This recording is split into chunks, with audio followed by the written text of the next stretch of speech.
Hello everyone, welcome to my YouTube channel. This is Kashish Mendiratta. आज की video बहुत important होने वाली है। आज का हमारा क्वेश्चन है binary tree to double increase. ठीक है, ये क्वेश्चन मैंने बहुत देर तक डिले करके रखा था। मेरे को लगता था डिफिकल्ट क्वेश्चन है, बट जब ट्राई किया तो काफी इजी था। मतलब अच्छे से समझे तुम। ये बहुत इंपॉर्टेंट क्वेश्चन है। अगर आप वीडियो स्किप करना चाह रहे हो, स्किप मत करना, पूरी देखना। इस वीडियो के एंड तक अगर क्वेश्चन ना समझ लगे तो मेरे को बताना। ठीक है, हमें क्या करना है, binary tree to double increase करना है। ठीक है, जब ये क्वेश्चन पढ़ते हैं हमारे दिमाग में क्या आता है, इसमें क्या बड़ी बात है। हम बाइनरी ट्री लेंगे, जो भी नोड पे जाएंगे उसका एक नया नोड क्रिएट कर देंगे। जैसे इन ऑर्डर किया, 5 का नया नोड किया, फिर 6 का नया नोड किया, हम बना लेंगे डबल इंक्रीज में। ठीक है, बट अच्छा क्वेश्चन तब बनता है जब हम कहते हैं कि हमें कोई नया नोड क्रिएट नहीं करना, इसी को लिंक लिस्ट में कन्वर्ट करना है। मतलब क्या है कि मेरे को जो लेफ्ट पॉइंटर है, जो मेरी लिंक लिस्ट बनेगी, इसका मैं in order traversal link list बनानी है। ठीक है, इन ऑर्डर ट्रेवर्सल क्या हो गया, 5, फिर 2, फिर 6, फिर 1, फिर लेफ्ट नोड, फिर 4, फिर 3। ठीक है, ऐसे जो लिंक लिस्ट बनेगी। ठीक है, तो ये जो नोड है ये यही रहेगा। इसका जो राइट वाला है, मतलब इसके जो राइट पे होना था, ठीक है, वो अब इसका नेक्स्ट बन गया है। ठीक है, ये जो 2 है, 2 का अभी प्रीवियस क्या पे है, 5 पे, वो तो चलो 5 पे रह रहा है। ठीक है, अब 6 का प्रीवियस, 6 का जो लेफ्ट पे था वो प्रीवियस बन जाएगा। मतलब क्या है कि प्रीवियस बन जाएगा मेरा लेफ्ट, और जो मेरा नेक्स्ट है वो मेरा बन जाएगा राइट। मतलब क्या है कि मेरे को ये जो है, इसकी जो डायरेक्शन है, किसको किधर पॉइंट करना है, बस वो चेंज करना है और मेरे को ये बनाना है। तो ये क्वेश्चन थोड़ा टफ इसलिए हो जाता है। मान लो कि 2 के राइट पे है, इन ऑर्डर ट्रेवर्सल में मेरे को जब नोड है उसके बाद मेरे को राइट पे जाना है, तो मैंने अगर पहले ही ये किसी और को पॉइंट करा दिया हो तो मैं इसे असेस ही नहीं कर पाऊंगा। ठीक है, तो इसीलिए डिफिकल्ट क्वेश्चन बन रहा है ये। 8 मार्क्स का जीएफजी पे। ठीक है, अब देखो हमें क्या है कि इसका इन ऑर्डर डीएलएल बनाना है। मतलब क्या है कि हमें एक इन ऑर्डर ट्रेवर्सल तो करना पड़ेगा। ठीक है, इन ऑर्डर ट्रेवर्सल में क्या हो जाएगा, लेफ्ट पार्ट, फिर नोड को प्रोसेस करेंगे, फिर राइट पार्ट। अब देखो ये रिकर्सिव है फंक्शन। ठीक है, हमें क्या है कि इसे रिकर्सिवली फॉर्म करना है। अब रिकर्शन की प्रॉपर्टी क्या होती है कि मान लो कि ये मेरा है N1 नोड, N2, और ये मेरा करंट नोड है जिस नोड पे मैं अभी हूं। ठीक है, और ये एंड तक।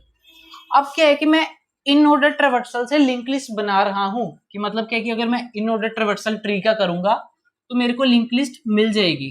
ठीक है, तो अब मैं करंट नोड पे हूं। मतलब क्या है कि मैंने उससे जो पिछले इन ऑर्डर में नोट्स आए हैं वो मैंने ऑलरेडी ट्रेवर्स कर लिए हैं। तो वो क्या करेंगे, वो मेरे को एक अपनी लिंक लिस्ट क्रिएट करके देंगे। समझे, समझाता हूं। ये देखो, अब देखो मेरे को क्या करना था, मैं एक एग्जांपल दे रहा हूं। अगर मेरे को रिकर्शन से इसका सम निकालना है ट्री का, तो मैं क्या करता था, पहले लेफ्ट ट्री का सम निकालता था, फिर राइट का, फिर उसको नोड में ऐड करके लेफ्ट और राइट को फिर रिटर्न करता था। मतलब उस केसेस में भी हम जब सॉल्यूशन बनाते थे हम क्या सोचते थे कि हमारे पास लेफ्ट सम ऑलरेडी अवेलेबल है, राइट सम ऑलरेडी अवेलेबल है, और क्या है कि हमें सिर्फ नोड पे डिसीजन लेना है कि हम कैसे बनाएंगे। ठीक है, अगर हमने इस नोड पे डिसीजन ले लिया, वही फिर आगे जाएगा, वही फिर आगे जाएगा। ठीक है, तो मतलब क्या है कि हमें सोचना कैसे है कि जो हम प्रॉब्लम्स कर रहे हैं ना, अगर हम प्रॉब्लम को रिकर्शन से सॉल्व कर रहे हैं तो उसकी जो सब प्रॉब्लम्स है वो हमें सॉल्व एज्यूम करनी है। ठीक है, अब हम ऐसे एज्यूम करते हैं ये सॉल्व है, ये सॉल्व है, फिर हम डिसीजन एट ए नोड ले पाते हैं। डिसीजन एट ए नोड ले लिया, फिर बेस कंडीशंस के साथ मिक्स कर दिया, तो हमारा सॉल्यूशन बन जाता है। ठीक है, अब थोड़ा मैं आपको फील दिलाने के लिए बताता हूँ क्या करना है।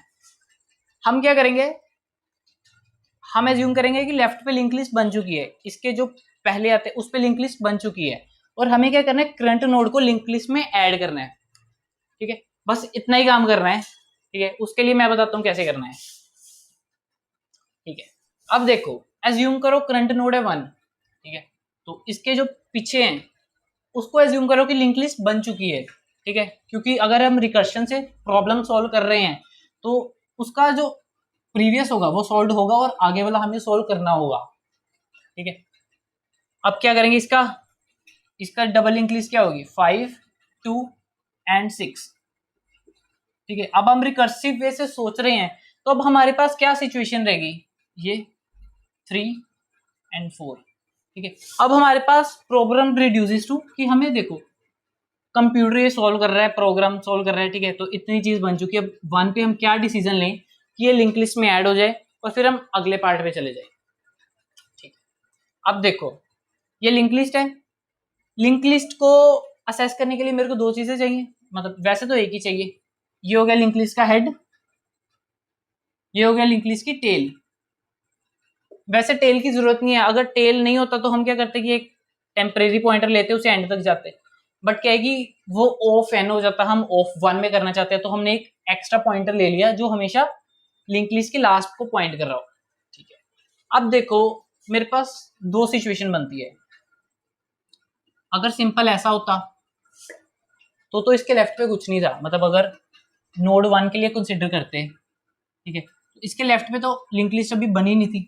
ठीक है, तो क्या होगा, उसका हेड और टेल दोनों नल हो गए। ठीक है, तो दो केस बन रहे हैं, हेड इज नल, इधर क्या है कि नॉट नल। अब देखो हेड नल है तो मेरे को क्या करना है, अगर हेड नल होता तो मैं क्या करता कि लिंक लिस्ट इधर से स्टार्ट हो रही है, तो मैं दोनों का हेड और टेल मैं दोनों 1 को पॉइंट करा देता। ठीक है, और फिर क्या है कि आगे चला जाता। ठीक है, हेड इज नल, तो मेरे को क्या करना है, रूट है ना जो, वही मेरा है, तो मेरा हेड भी रूट के इक्वल है एंड टेल भी रूट के इक्वल है। फिर ठीक है, फिर मेरे को आगे इन ऑर्डर करते जाना है। अब अगर नॉट नल है, अब बात आती है, अब देखो ये नॉट नल है, मतलब हमें क्या करना होगा, हमें जो रूट है, रूट का जो लेफ्ट पॉइंटर है उसे हमें टेल के इक्वल करना होगा। ठीक है, हमने क्या किया, थोड़ा अच्छे से बनाते हैं। ठीक है, हमने क्या किया, सबसे पहले इसका ये वाला लिंक जोड़ दिया। ठीक है, अब क्या करेंगे, दूसरा लिंक जोड़ने के लिए हम क्या करेंगे, the right of tail equals to root. ठीक है, ये दो लिंक जुड़ गए। ठीक है, अब हमें आगे ट्रेवर्स करना है, तो अब हमें टेल पे, इस पे नहीं लगाना, अब हमें 1 पे ऐड करना है। ठीक है, तो हमें क्या करना है, टेल को मूव कर देना है। उस केस में क्या हो जाएगा, टेल इक्वल्स टू रूट। ठीक है, अब क्या है कि मेरी लिंक लिस्ट इतनी कन्वर्ट हो गई। ठीक है, यही था सॉल्यूशन। ठीक है, अब मैं बताता हूं कि ये आगे कैसे जाएगा। ठीक है, अब देखो आगे ये 3 पे गया इन ऑर्डर। ठीक है, 3 का इन ऑर्डर के लिए सबसे पहले वो लेफ्ट पे जाएगा 4। ठीक है, अब देखो जब वो 4 पे आया तब देखा उसने कि हेड नल है, नहीं नल। ठीक है, तो अब देखेगा कि नोट नल है, तो अब देखेगा कि इसका इसका लेफ्ट इधर ज्वाइन कर देगा और क्या कि 1 का ऐसे ज्वाइन कर देगा। मतलब क्या है कि अगर मैं इसको इधर से उठा के इधर लिख दूं तो 4 इधर आ जाएगा। ठीक है, ठीक है, अब आप कहोगे कि यार 1 का तो राइट पे था 3। ठीक है, अब मैंने 1 पे 4 ऐड कर दिया तो 3 को मैं एसेस नहीं कर पाऊंगा। उसका रीजन बताता हूँ। ठीक है, हमारे पास ऐसे थी लिंक लिस्ट 3, 4। सबसे पहले हमारे पास कॉल स्टैक में गया 3, फिर कॉल स्टैक पे गई कॉल 4 की। अब क्या है कि 3 पे जो लोकल वेरिएबल्स थे, ठीक है, अब क्या है कि 3 का जो रूट था, 3 का जो एड्रेस था वो हमने पहले ही 1 से ले लिया था जब 1 से 3 पे कॉल गई। ठीक है, अब क्या है कि 4 पे गई कॉल, तब क्या है कि 4 को हमने ऐसे जोड़ दिया यूजिंग दीज 3। ठीक है, अब क्या है कि जब 4 से वापस 3 पे रिटर्न आएगी कॉल, ठीक है, 3 पे जो लोकल वेरिएबल्स है इसके फंक्शन के अंदर वो ऑलरेडी स्टोर्ड हुए होंगे। ठीक है, अब क्या है कि 3 देखेगा कि जो करंट नोड है, ठीक है, उसका थोड़ा गंदा लग रहा है। ठीक है, उसका प्रीवियस है, हाँ है। ठीक है, तो क्या करेगा वो इसको इधर ज्वाइन कर देगा। ठीक है, और क्या है कि जो टेल है, टेल का नेक्स्ट इधर ज्वाइन कर देगा। ठीक है, अब क्या है कि जो एंड वाला नोड है उसके लिए कुछ करना नहीं पड़ेगा, इसके राइट पे नल है तो वैसे ही नल है। ठीक है, तो ये आपका डबल लिंक लिस्ट में कन्वर्ट हो जाएगी। ठीक है, कितना आसान था। ठीक है, हमें, हम जब ये क्वेश्चन करते हैं ना हम कंफ्यूज हो जाते हैं यार किसको किधर लेके जाने कैसे। ठीक है, नहीं, divide a problem into making a decision at a node and then applying through recursion. ठीक है, assuming that you have the solution of left and right parts or whatever you are doing. In this case we are doing in-order traversal, so we are assuming that before the current nodes all the nodes give us a solution. ठीक है, अब क्या कि ये current node था, इस current node के बाद ये सॉल्यूशन हो जाएगा। ठीक है, मतलब क्या है कि सिंपल, कुछ नहीं करना, सिर्फ डिसीजन लेना है आपको। एक डिसीजन लेना है, वो क्या है कि वो इस इधर आपने डिसीजन ले लिया ना, तो बाकी जगह अपने आप डिसीजन आ जाएगा। बस बेस कंडीशंस आपको लगानी है। ठीक है, अब थोड़ा कोड करके देखते हैं, इसका कोड करने में मजा आएगा। ठीक है, ये इधर से हम कोड करेंगे। ठीक है, अब एक और बहुत अच्छी चीज आपको बता रहा हूं, बहुत अच्छी चीज है। अब देखो, मेरे पास था, जैसे मान लो 1 का एड्रेस है 400। ठीक है, 1 इज पॉइंटिंग टूवर्ड्स, ठीक है, 400 इज पॉइंटिंग टूवर्ड्स 1। अब मैंने क्या किया, कोई फंक्शन में पास किया, फंक्शन में पास किया नोट स्टार, कुछ भी रूट तो लिखेंगे। ठीक है, ठीक है, अब क्या है कि ये 400 इधर पास किया, तो मतलब क्या हुआ कि एड्रेस कॉपी हुआ। नोट स्टार रूट क्या होता है, एड्रेस। ठीक है, तो ये हो गया एक नया एड्रेस बन गया फंक्शन में। अब ये पॉइंट कर रहा है इधर। अब मैंने जब इसे लिंक लिस्ट में कन्वर्ट कर दिया, तो मेरा हेड क्या बन जाएगा, 5। मेरा हेड बन जाएगा 5। अब मैं अगर इसको चेंज करके फंक्शन के अंदर 5 के इक्वल कर दूं, क्या जब बाहर जाएगा इस फंक्शन से कॉल, तब क्या है कि मेरे को चेंजेस पता लगेंगे? नहीं लगेंगे। क्यों लगेंगे? क्योंकि हमने क्या था, सिर्फ एड्रेस कॉपी किया था। ठीक है, पास बाय एड्रेस किया था, मतलब इसका एड्रेस इधर कॉपी कर लिया था। अब क्या है कि जो इधर रूट है, हमने रूट का एड्रेस ही चेंज कर दिया। ठीक है, अब क्या है कि रूट इधर पॉइंट कर रहा है, बट हम बाहर का एड्रेस थोड़ी चेंज कर सकते हैं। ठीक है, बाहर से तो एड्रेस कॉपी हुआ। ठीक है, ये मान लो 400 है, ये भी 400 है। अब क्या है कि एक्सेस तो सेम लोकेशन कर रहे हैं। अगर सेम लोकेशन में अंदर चेंज करता, मान लो इसकी वैल्यू थी 3, अब क्या है कि फंक्शन के अंदर ये वैल्यू को 4 कर देता, तो कोई दिक्कत नहीं थी, तो चेंजेस रिफ्लेक्ट होते। बट हमने क्या किया, इसके अंदर वैल्यू ही चेंज कर दी। इसके अंदर हमने 600 कर दिया, वो कहीं और ही चला गया। ठीक है, वो किसी और अब डब्बे को पॉइंट कर रहा है, तो क्या है कि हमें चेंजेस रिफ्लेक्ट नहीं होंगे। तो इसके लिए हमें क्या करना है, हमें एक ही डब्बा लेना है। ठीक है, जब फंक्शन के अंदर भी कॉल जाएगी ना, ठीक है, तो हम कैसे पास करेंगे उसे, नोट स्टार एम्परसेंट रूट। आप कहोगे यार ये क्या कर दिया, ये एम्परसेंट भी है, ये रूट भी है। सबसे पहले देखो, पास क्या करना था हमें, पॉइंटर। पॉइंटर को हमें रेफरेंस से पास करना है। थोड़ा अजीब लगा, मैं बताता हूँ। पॉइंटर को पास करना था रेफरेंस के साथ। ठीक है, पॉइंटर था मेरा 400। ठीक है, इसको रेफरेंस से पास करने का मतलब है कि जो बाहर है रूट, ठीक है, और ये क्या कि जो रूट ऑफ फंक्शन है, वो क्या है कि सेम एड्रेस है उन दोनों में। ठीक है, अब क्या है कि अगर मैं इसकी जगह 600 कर दूं, ठीक है, तो सिंपल मेरे पास एक ही पॉइंटर था। अब अगर मैं बाहर जाऊंगा, तो भी क्या है कि रूट में 600 एड्रेस रहेगा। ठीक है, तो मेरी क्या है कि लिंक लिस्ट में जो चेंजेस हुए, मतलब इसको जो मैंने कन्वर्ट कर दिया, वो बाहर रिफ्लेक्ट होंगे। एक दूसरा रास्ता होता है, ये बहुत कम देखोगे, बट ये बहुत अच्छी चीज है। ठीक है, दूसरा रास्ता होगा आप नोट स्टार स्टार रूट का। ठीक है, आप ऐसे भी कर सकते हो, इससे भी चेंजेस रिफ्लेक्ट होंगे बाहर। वो कैसे, अब देखो, नोट स्टार स्टार रूट कैसे हो गया। ठीक है, आपके पास था ये head, note star star head लिख दो इधर। ठीक है, हेड में जो था वो हमने पास कर दिया फंक्शन के अंदर, तो ये था हेड ऑफ फंक्शन। ठीक है, मान लो इधर 400 था, इधर 400 था, इधर ट्री था हमारा। ठीक है, तो इधर 700 था। ठीक है, अब क्या है कि डबल पॉइंटर है, तो डबल पॉइंटर ऐसे ही पॉइंट होंगे। ठीक है, अब देखो मैंने क्या किया, अब इसमें रूट है ना, root it is equivalent to star head. क्यों? क्योंकि देखो, ये हेड हेड की जगह हमने ये कर दिया ना। हम क्या करते थे, नोड स्टार रूट, ठीक है, स्टार स्टार कॉमन करके ये क्या हो गया, root is equal to star head. ठीक है, अब क्या है कि ये हेड था, ये स्टार हेड था। ठीक है, अब क्या है कि मैं इसके अंदर चेंज करता हूँ स्टार हेड की वैल्यू, मैंने इसको कर दिया 600।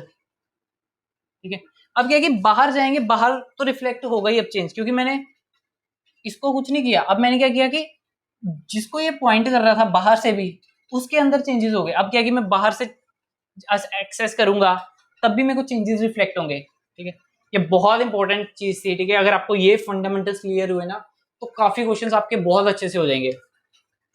अब मैं मतलब एक्सपेक्ट करता हूँ कि आपको पता होगा कि हम क्वेश्चंस में ऐसे क्यों लिखते हैं, किस क्वेश्चन में डबल हेड डालना है, जब हमारा हेड ही चेंज हो रहा हो तब डालना होता है। ये वीडियो शायद थोड़ी लंबी चले जाए, बट क्या है कि ये सब समझाना आपको बहुत जरूरी था, ठीक है। अब क्वेश्चन करके देखते हैं, ओ सॉरी कोड करके देखते हैं। अब देखो, मेरे को रिटर्न कुछ नहीं करना, मेरे को क्या करना है, मेन फंक्शन में खाली लिंक लिस्ट पास करनी है, ठीक है। हेड है, टेल है, दोनों नल है, ठीक है। और क्या है कि उसे हम पास करेंगे with reference note star ampersand head, ठीक है। और क्या है कि हम फंक्शंस के अंदर इसे चेंज करते जाएंगे, ठीक है। जो लिंक लिस्ट बन गई, चेंजेस अंदर की है बट रिफ्लेक्ट तो बाहर भी होगी, पास बाय रेफरेंस है, ठीक है। तो हमारे पास क्या आएगा, फंक्शन टाइप की आएगी void binary tree to link list, binary tree to link list, ठीक है। हमें तीन चीजें चाहिए, एक तो रूट चाहिए जिसको हम इन ऑर्डर में एक्सेस कर रहे हैं, ठीक है। और हमें चाहिए जिस लिंक लिस्ट चाहिए, लिंक लिस्ट को हम दो वेरिएबल से डिफाइन कर रहे हैं, हेड एंड टेल से, ठीक है। तो पहली चीज होगी नोट स्टार रूट, इसे ऐसे का ऐसे ही, क्यों, क्योंकि हम रूट को चेंज नहीं कर रहे, ठीक है। दूसरी चीज नोड स्टार एम्परसेंट हेड, फिर नोड स्टार एम्परसेंट टेल, ठीक है। अब देखो, सबसे पहला डिसीजन क्या लेना था हमें, कि सबसे पहले तो बेस कंडीशन आएगी, अगर रूट ही नहीं एग्जिस्ट करती, रूट नहीं एग्जिस्ट करती मतलब ट्री नहीं है, ट्री नहीं है तो लिंक लिस्ट भी नहीं होगी, ठीक है। तो if root doesn't exist then return, ठीक है। अब क्या कि रूट एग्जिस्ट करती है, अब हमें देखने की क्या लिंक लिस्ट एग्जिस्ट करती है, ये दो केस, ठीक है। Head is null, head is not null, head देख लो या प्रीवियस देख लो सेम चीज है, ठीक है। तो अब क्या कि हेड ही एग्जिस्ट नहीं करता, मतलब क्या कि अभी लिंक लिस्ट नहीं बनी, लिंक लिस्ट नहीं बनी तो हमें क्या करना था, head equals to root, tail equals to root, ठीक है, ठीक है। और अगर लिंक लिस्ट हाँ ये तो ठीक है ना, अब अगर लिंक लिस्ट है मेरे पास तो मेरे को क्या करना था, ये चीजें एल्स लिंक लिस्ट है तो मैं क्या करूंगा, उसे ज्वाइन कर दूंगा, रूट का लेफ्ट इक्वल्स टू टेल, ठीक है। फिर क्या करूंगा मैं, टेल का जो राइट है उसे कर दूंगा मैं रूट, और फिर मैं टेल को आगे लेके जाऊंगा एक, ठीक है। अब क्या है कि इस कोड में थोड़ा चेंज कर लें, ठीक है। हेड में भी इफ कंडीशन में भी एक आ रही है tail equals to root, else condition में भी आ रही है टेल इक्वल्स टू रूट, मतलब कि वो तो होना ही होना है, तो हम उसके बाहर लिख देते हैं, मतलब इफ एल्स के बाहर ही लिख देते हैं, ठीक है। ये हो गया। अब मेरी लिंक लिस्ट इस पार्ट तक बन गई है, ठीक है। और इन ऑर्डर था तो मैं इसका ऊपर भी लिखना था, इधर इधर लिखना था, ठीक है। इधर लिखना था इधर लिखना था binary tree to link list, the left of root head and tail, क्योंकि जो हमने किया था, हम क्या एज्यूम कर रहे थे, लेफ्ट वाला पार्ट हो चुका है, फिर करंट नोड भी है, फिर राइट, इन ऑर्डर ऐसे ही होता है, ठीक है। ये चीज होगी, ठीक है। सबसे पहले ये है, फिर ये है, फिर ये डिसीजन एट ए नोड है, ठीक है। अब ये इतना चीज हो गया, अब क्या कि कंट्रोल राइट पे जाएगा, अब हम उसके बाद इन ऑर्डर करना स्टार्ट कर देंगे, तो क्या हो जाएगा, binary tree to link list, ठीक है, द राइट ऑफ रूट, फिर हेड, फिर टेल, ठीक है। हो गया, इससे देखो हमारा binary tree to link list कितना आसानी से बन गया, ठीक है। अब देखो कई क्वेश्चंस में क्या करते हैं कि हेड को डबल स्टार से पास करते हैं, एंड जो प्रीवियस है टेल है उसे स्टैटिक डिक्लेयर कर देते हैं, ठीक है। उसमें ऐसा क्यों करते हैं, स्टैटिक का मतलब होता है कि एक बार उसकी वैल्यू डिक्लेयर हुआ तो दोबारा जित फंक्शन कॉल्स में जब जाइएगा तो उसकी वैल्यू रिटेन रहेगी। मान लो कि मैंने इस फंक्शन में कुछ किया, वैल्यू थी आई इक्वल टू 1, ठीक है। फिर फंक्शन ने अपने आप को दोबारा कॉल किया, तब आई की वैल्यू शुरू से नहीं होगी, एक बार इनिशियलाइज होगी और चलती रहेगी। That is equals to passing something by reference, ठीक है। तो मैंने वो रेफरेंस से पास कर लिया, सेम चीज है, ठीक है। अब क्या है कि मैंने आपको बताया था नोट स्टार एम्परसेंट हेड डाल दो या नोट डबल स्टार हेड डाल दो। मैं डबल स्टार इसलिए नहीं डालता क्योंकि फिर मेरे को क्या करना पड़ता, फिर मेरे को इधर स्टार डालना पड़ता, फिर मेरे को इधर स्टार डालना पड़ता, मतलब जहां जहां हेड आ रहा है मेरे को स्टार डालना पड़ता। वो मेरे को थोड़ा कंफ्यूजिंग लगता है, मैं वो वैसे नहीं करता, ठीक है। तो ये था binary tree to link list. अब मैं एक्सपेक्ट करता हूँ कि आज के बाद आप कभी नहीं भूलोगे कि बाइनरी ट्री को लिंक लिस्ट में कैसे कन्वर्ट करना है, ठीक है। इसके बाद काफी इंटरेस्टिंग क्वेश्चंस और आएंगे इसी के रिलेटेड, ठीक है। तो ये वीडियो अच्छी लगी हो तो लाइक करना, सब्सक्राइब करना मेरे चैनल को, शेयर करना फ्रेंड्स के साथ, मिलके पढ़ेंगे, मजा आएगा, ठीक है। मिलते हैं अगली वीडियो में।